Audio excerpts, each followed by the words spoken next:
নির্বাচনকে সামনে রেখে মাঠ প্রশাসনের কর্মকর্তাদের সঙ্গে ইসির বৈঠক, অতীতের অপবাদ ঘোচাতে আইনের শাসন নিশ্চিতের নির্দেশ সিইসির।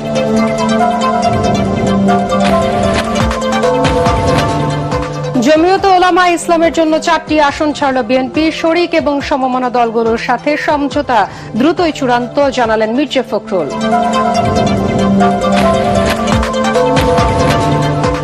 দিল্লি ও শিলিগুড়িতে বাংলাদেশের কূটনৈতিক স্থাপনায় হামলার ঘটনায় ঢাকার গভীর উদ্বেগ, ভারতীয় হাই কমিশনার প্রণয় ভার্মাকে আবারও তলব।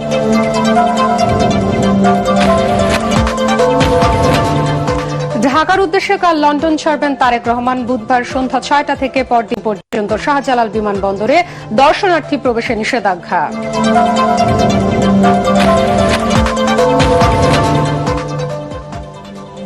এবং ঢাকা 18 আসনে জামায়াতের প্রার্থীর বিপরীতে বিএনপির একাধিক নেতা। রংপুর 3-এ জাতীয় পার্টির দুর্গ ভাঙতে চায় অন্য দলগুলো।